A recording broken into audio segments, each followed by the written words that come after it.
Hi everybody, Andrea fxaaas.net. When it happens, we're there. We'll tell you, we'll take you there, we'll show you. Join us, subscribe to our signals.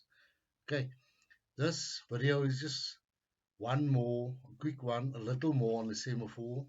I should have been a rap artist, a little more on the semaphore. Right, just want to show you how to use confluence, uh, mix in a few indicators. And in our prior series, What Do You Want? As I so mentioned, you have it all, right? You have to now mix it around. It's like making a nice pot of stew, bit of this, bit of that. Ah, perfect. So let's jump onto our charts. Let me have a look at what I can show you or point out to you and show you that there's no need for more signals, right? More MACDs or I even tried to I went back to the APB, I put it on chart and I said, what does Dean see that I don't see? And I still don't see what Dean sees, Dean Malone. So I thought, you know what, I'm not gonna worry with that. If that's his perfect pot of stew, then that's him. Uh, this is what I see. Right, let's jump over. Up on the charts here, you have the USD, old USD. It is running on a 30-minute candle.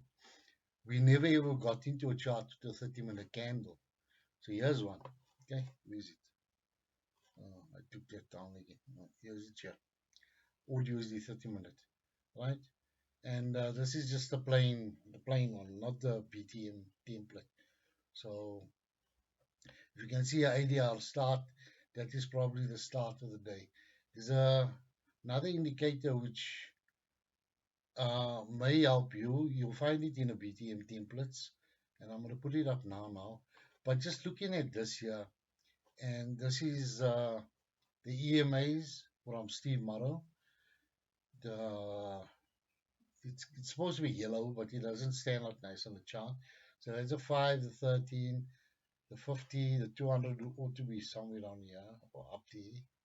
The green one, oh, there's it in the middle there. Okay.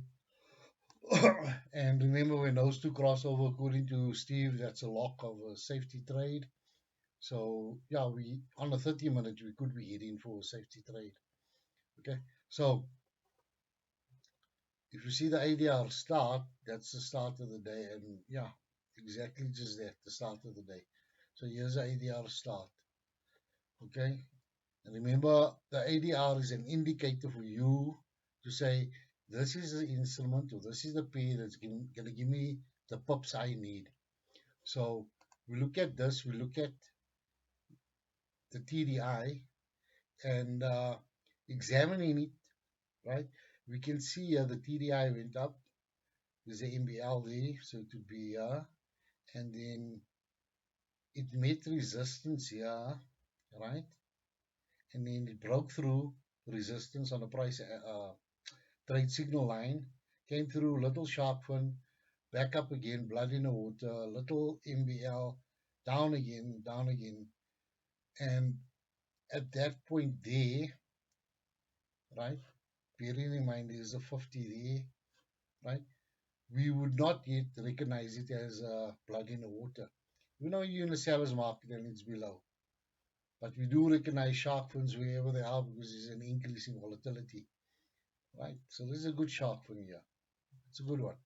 That trade there, so you get a shark fin over there to the told USD. That's like 10 pips. 10 pips is $100. That's good, eh? And then it goes up into blood in the water again.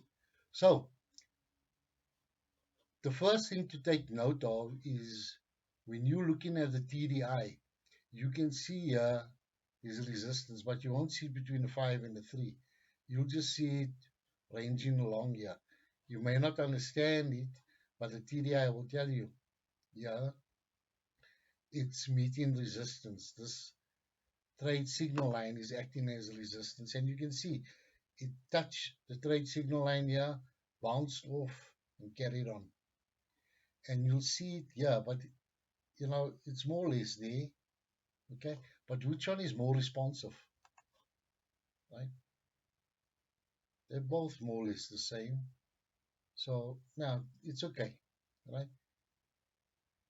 And it continued on its way up.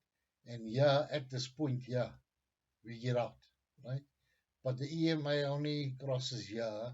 And if Steve guys are still following that crossover and closing here, so if I enter from there to there, right, they're making 6 pips. We would get maybe 20 pips, right? Maybe 20. I'm going to put the signals up right now because I want to show you something else which I put on the charts, which is this here. The semaphores work in conjunction with the ZZ.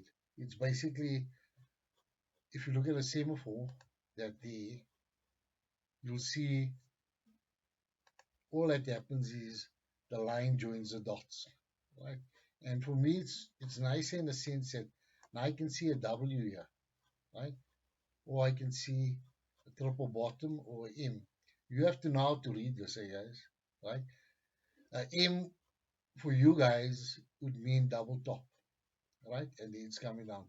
But I see a triple bottom as well. I would see a W here, right, at the bottom. So you have to learn how to read these things. And the same of course helps you to read it much quicker, right? It helps you to read it much, much quicker. Instead of guessing, is this it here, or should I look at this one, or should I look at that one? Which one is higher? For me, the semaphore just enables quicker reading. So I see a triple bottom. I see uh, which could be a M, a double top up there, which means this lead to that trade there, which Steve guys will go into, right? This is probably, no, this is still Asian time, right? Around about here is London Open, around about here. So these semaphores enables me to read W's and M's or triple bottoms, triple tops much easier. And there's no rule behind it that they must line up perfectly and so on. There's a triple bottom and there's a going. Or some people would say inverse head and shoulders, but this is the inverse head and shoulders would mean that this thing would be lying much lower there, right?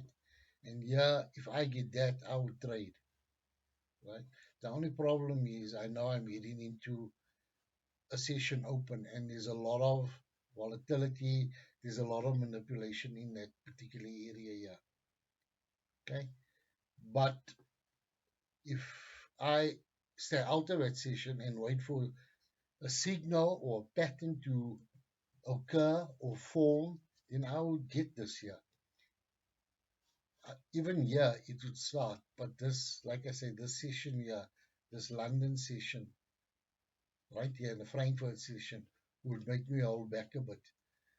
And you can see the resistance here. And when it jumps over here from that point, that's an MBL, right? And that day is, let's say, 17, 18 pips, right? You put a 36 in just to guesstimate, is this peak formation low? Well, you got a peak formation low there.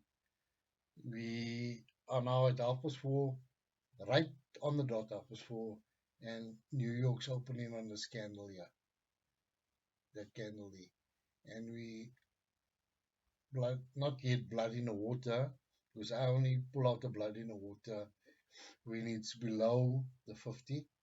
But for some, this would be a blood in the water or sniper entry, right? If you see that peak formation high, and you can see this candle, it's kind of a bear engulfing, right? And thus people who take that trade. Now, this is if you're sitting in one chart and the old USD is your favorite candle, then you'll be seeing this pattern and you'll decide to enter this trade. Okay, so we just do a comparison here. No, let's do this rather. Right, here's a 1 hour and here's a 30-minute. Now, before I get into the comparison of hours, let me just do this again. Here's a 30-minute.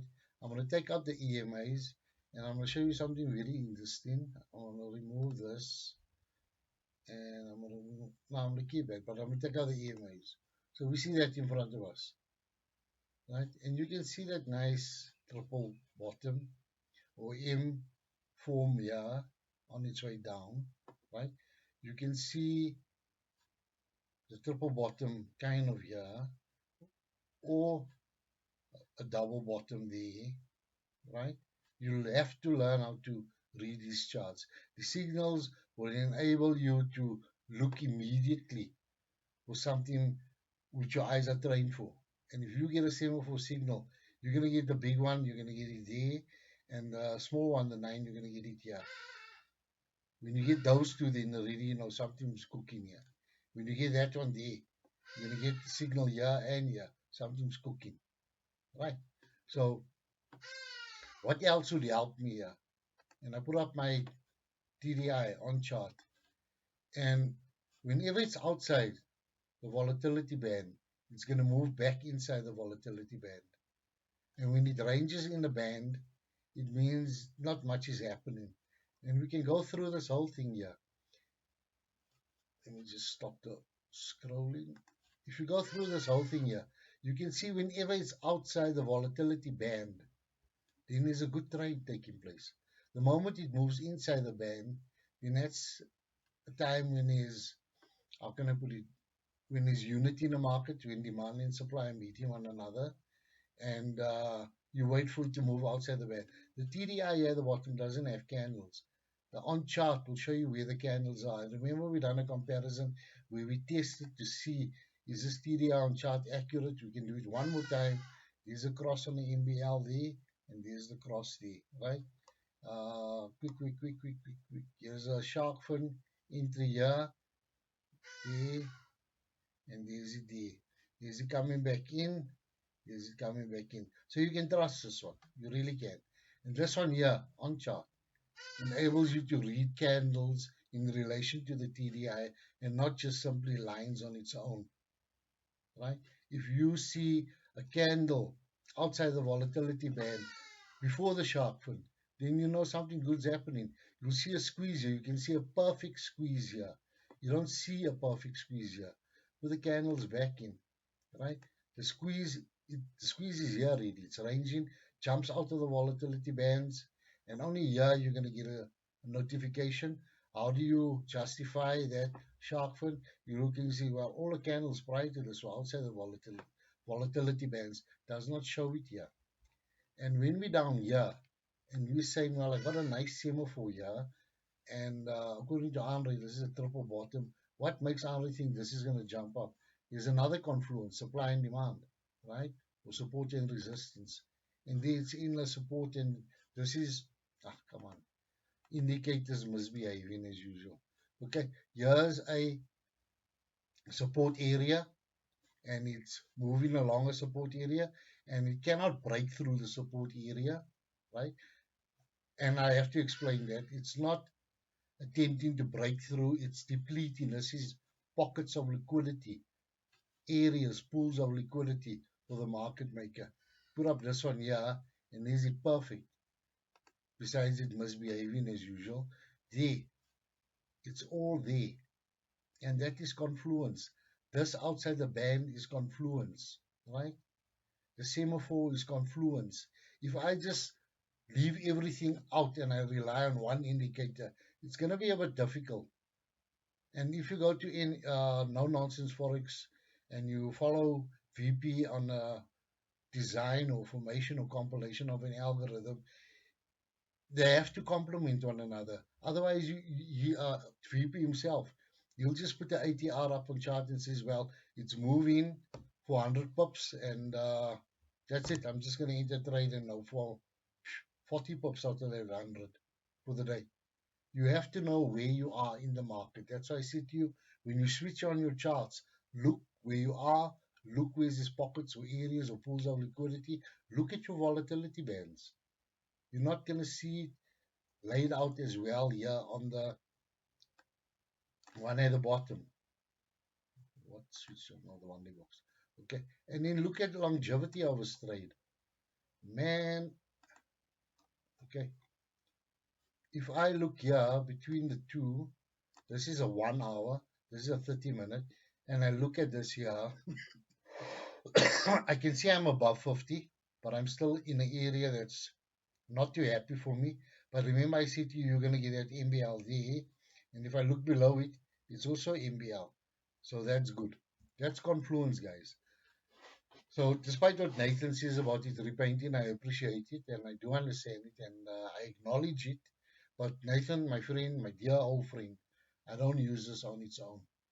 So hopefully one day you'll come around and you'll see it the way I see it, because Nathan is just this is a different mindset, I suppose.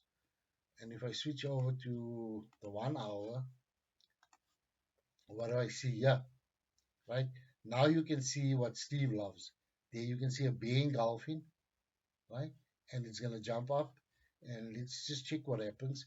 And it becomes a bit difficult here because it's ranging in the volatility band, but it jumps out of the volatility band exactly, not exactly, I would not say exactly, but it jumps out at that area there. And in the 1 hour, it jumps out at that time there.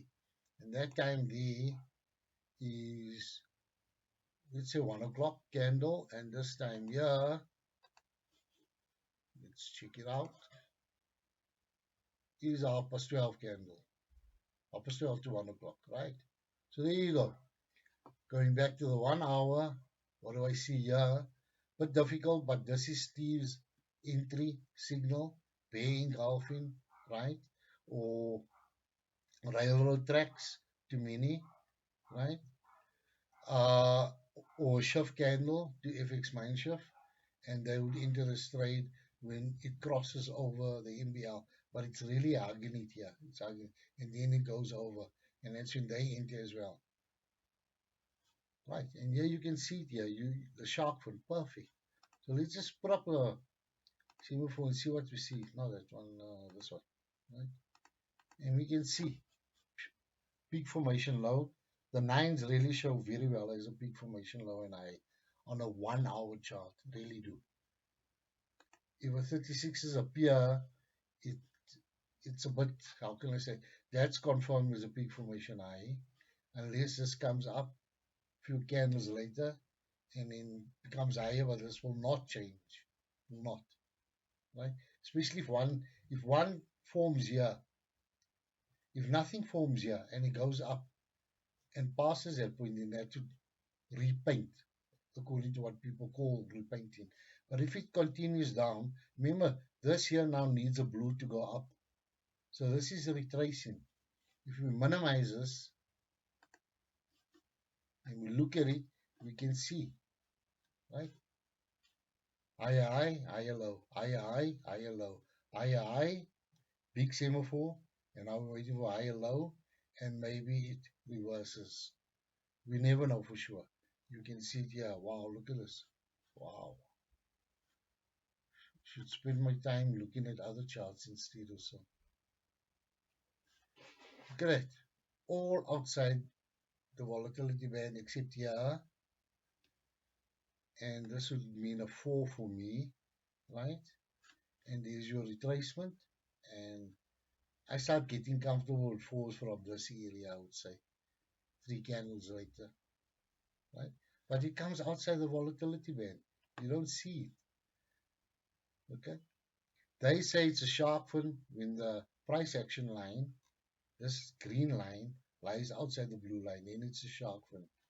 But you'll see these candles move outside the volatility band much earlier, which is confluence or confirmation that a good trade is about to form. And the more you are ready to trade for pips and not dollars, the more successful you'll become in your trades. 1 hour candle from here to there, somewhere, that's 28 pips, that's $280. You are not going to make $8 billion at the age of 21 years old. No ways. No ways. Right? No ways. Right. So that's where we are, guys.